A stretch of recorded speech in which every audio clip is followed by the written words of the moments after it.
special needs school bus emergency evacuations and drills. Hi, my name is Therese Milletti. I'm with Centerville City Schools in Centerville, Ohio.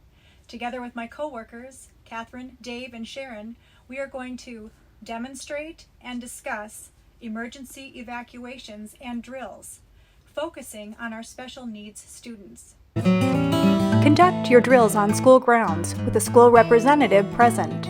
Pump your brakes down until your parking brake sets itself. Place your gear shift in neutral and turn your hazard lights on. Brakes should only be pumped down during an evacuation drill. Do, however, set your parking brake in an emergency to secure your bus. Before we evacuate the bus, let's review what our students need to know in the unlikely event that an evacuation is necessary. So, our equipment, safety equipment, is located on this bus in this overhead compartment. We have the first aid kit and fire extinguisher located right here. Okay.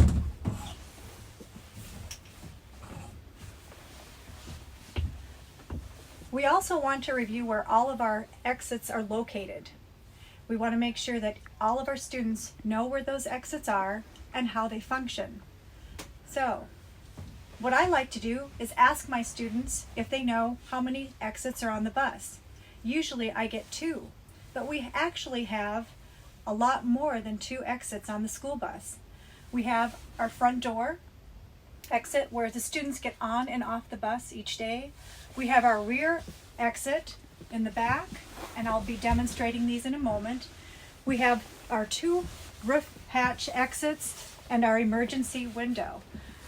I like to have all of our students that are sitting in the row with an exit window to know how those function. So I really recommend that you allow your students to make the exits function so they know how they operate. This is when applicable.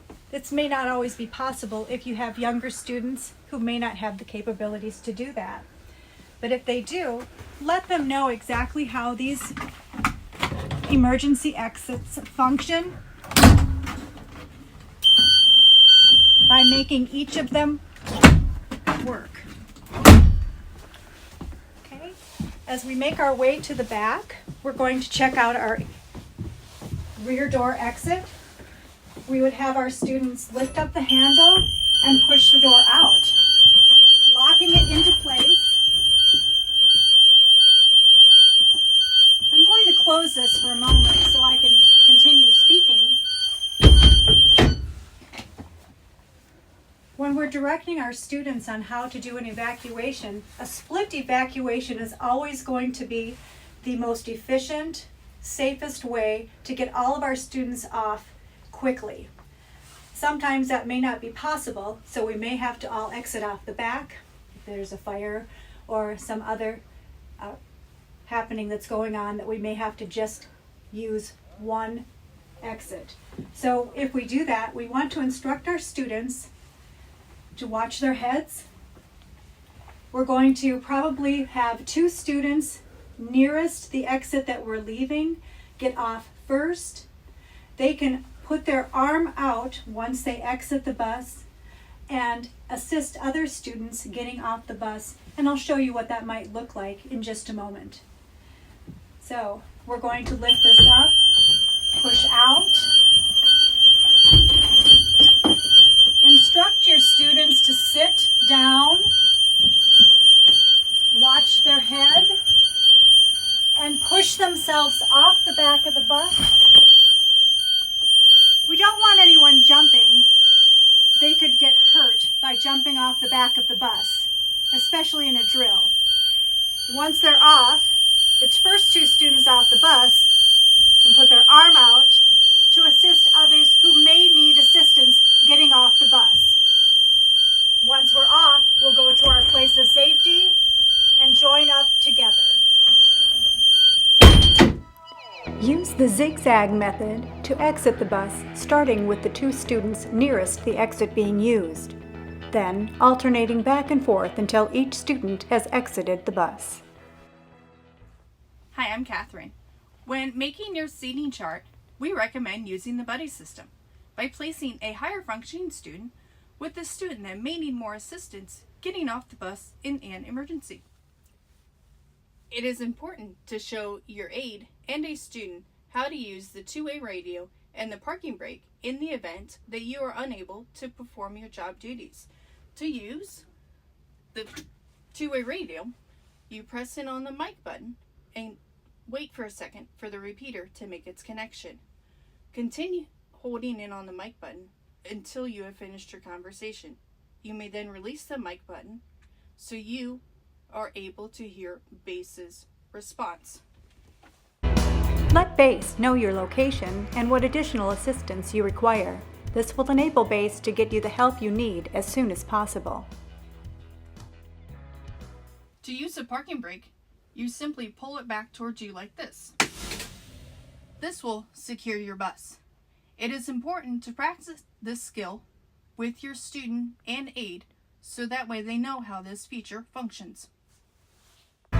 Now let's watch as Dave shows us some options on how to evacuate our students.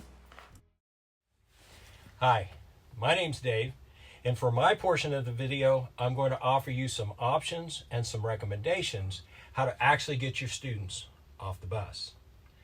Now, the first thing we want to remember here in the state of Ohio, it is not state law that aides are required on a special needs route. They are simply recommended.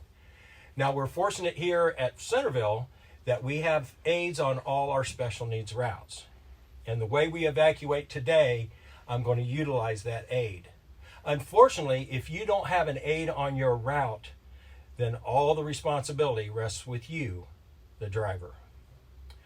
First of all, the way I did it when I drove a route is my aide would evacuate the front section of the bus.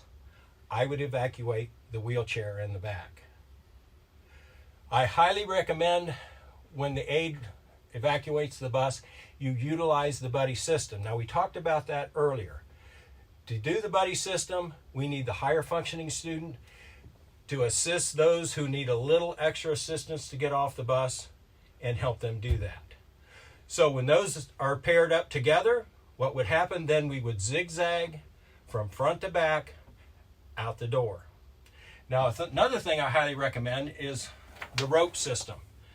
So your students are tied together. Now, it may just be a knot tied every approximately 2 feet apart where they can hang on to the rope, but I like the carabiner. That way, if I have a runner, I can actually hook that onto their belt loop and keep them contained.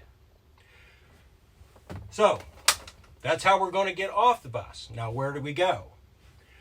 We need to find a place of safety, determine what our evacuation emergency is to determine where that is. We want to go at least 100 feet away from the bus, 40 steps if possible. If it's a fire, we want to go upwind to get out of the smoke. Say, for example, the bus stalls on a railroad track. We want to go at a 45-degree angle in the direction of the oncoming train. Well, what if it's a tornado? We want to go to a safe, secure location, possibly a school, a church, some building that would protect them from the debris. Now, also, we can look for a low-lying area, maybe a ditch or a ravine. We can go there as well, but be careful, it may possibly start filling up with water. Now we're in the back of the bus. Say, for example, the front exit is blocked, or we deem it safer to go out the back. So what we would do, the aide would lead the students to the back of the bus. The ambulatory students would get off the bus first. She would assist students to get off. Then in turn, maybe they could assist other students to get off as well. Utilize the rope system, lead them to their place of safety, and then supervise them at that point. Now, let's turn our attention to the wheelchair. Okay, so now I'm going to provide you with 4 different options how we can get our wheelchair student off the bus. Obviously, the first one, the easiest and quickest, is simply to pick them up and carry them off the bus. Go out the rear exit. Be mindful though, most special needs students are in a posture harness. Now it could be attached in a couple different ways. It could be attached with Velcro in the back. It could also have tether straps connecting it together, and you may want to use the belt cutter in order to cut those off. Whatever way you need to determine to get them out, but we need to do that obviously before the emergency develops. Okay, the second way to get them off the bus would be to utilize the fire blanket. To do that, we would open the blanket bag up, pull the blanket out, spread the blanket out. All special needs buses should have a fire blanket on their bus. Remove them from their posture harness, take them out of the chair, lay them down on the blanket, pull the blanket to the back of the bus. At this point, I'd open the door. It would probably already be open, but for demonstration purposes, we're closing it so you can hear. Pull them back, grab them underneath their arms, pull them out on the bus. Try and be mindful of their ankles if you can. Pull them off the back of the bus and take them to their place of safety. When utilizing this method, be mindful of your student's head and legs. Keep in mind a jacket or safety mat could also be used as a suitable alternative to a fire blanket. All right, option number 3. We're actually going to leave our student in the chair. So to release this chair, we have a couple things we can do here. First of all, we can use the seatbelt cutter. Insert the belt into this slot, slice the belt. If you deem that's quicker to do it that way and more appropriate, by all means, utilize the seatbelt cutter. If not, we can simply remove the hooks. And I only have 2 hooked up for demonstration purposes. Remove the hooks. Now what we're going to do, when we unlock the chair, we're going to swivel it. We're going out the rear exit. Open the door. And what we're going to do at this point, tilt the chair backwards, roll it down the bumper,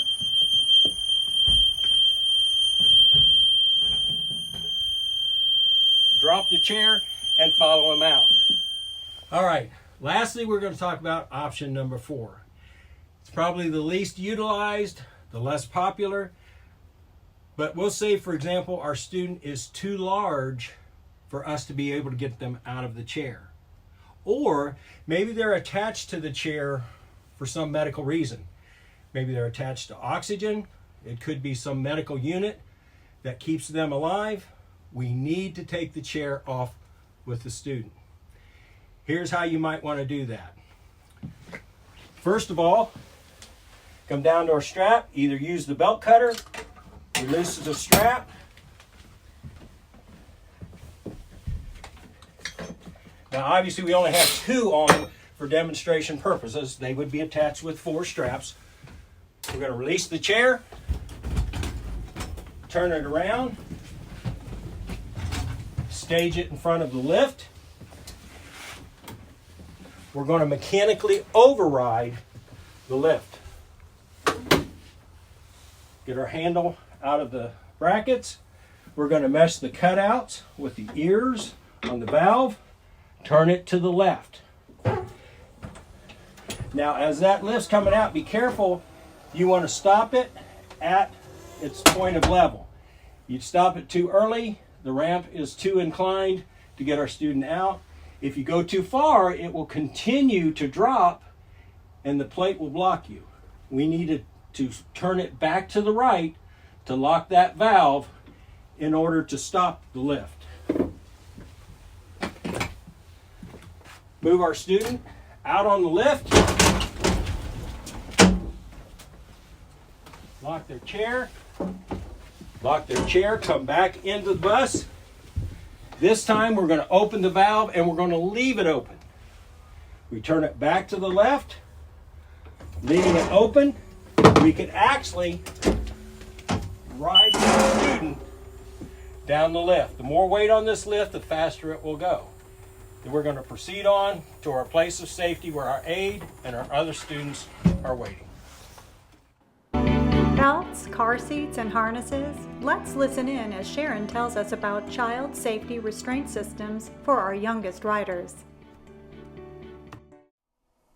Hi, I'm Sharon, and I'm here today to talk about bus evacuations, primarily focusing on our CSRS, which is a child safety restraint system. So it is important that you familiarize yourself with those systems that are on your bus. For demonstration purposes, we have a few willing volunteers in our seats here that are going to demonstrate and will demonstrate how these systems work. Hi, we're back here with Leo, our little willing volunteer for this demonstration, and Leo is sitting in a seatbelt on our bus. On this particular bus, the seatbelt is open merely by pushing a button. Chances are the student may be able to do this themselves. So just wanted to show you, this is one way we have our safety system with the seatbelt, and the release is simply a button that you push on this particular seat. So our next restraint system that we're going to demonstrate is a child car seat, and we have our volunteer here, Miss Minnie. She is sitting in one of the car seats on the buses. All of these car seats may vary from bus to bus, so it's important that you and your aide both know how they operate. Now Minnie is in a 5-point harness system. Simply by releasing the button, you can undo the latches here. There's also a chest hook. Many of the children can actually operate that chest hook on their own. If you find that the belts are a little snug, there is a button under here that you simply, by pulling that, you can release these straps and make them loose so that the child may exit easily. Once you've released the child, they may exit the bus when you tell them to do so. All right, for our last demonstration here, we have Sandy, and she is buckled into a child safety restraint system, or for short, CSRS. And this is a harness vest that she may have had on when she entered the bus that plugs in and hooks onto the back of our seat. Sometimes the students will be wearing them, at other times they will already be on the bus and you will help get them in their harness and then in their seat. Now, in order to expedite in this particular harness, all we need to do is unzip the harness. This is going to release Sandy from her seat and her harness so that you may expedite and she may get off the bus. Now, in any of the systems that we talked about earlier, and I know it was discussed earlier in the video, you can use the belt cutter, and this will expedite your use of cutting these seat belts and cutting through the harness straps and making sure that your students are able to get off the bus. Both you and your aide should be familiar with this tool. Child safety restraint systems should never be placed in an emergency exit row. One other piece of equipment I wanted to talk about on your school bus is a safety mat. And this can come in handy mostly for your protection and also for the protection of a child. It can also be used in another instance in the evacuation of your bus. For example, if you are going out the back of the bus and you want to cushion the ground below, the mat can go out first and then the kids have something to go out on. Safety mats could also be used to assist with some behavioral issues, such as biters, spitters, or protecting a child's head.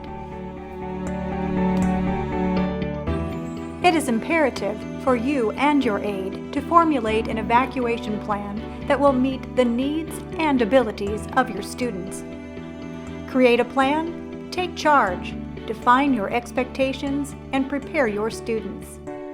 Why not create your plan today? Thanks for watching.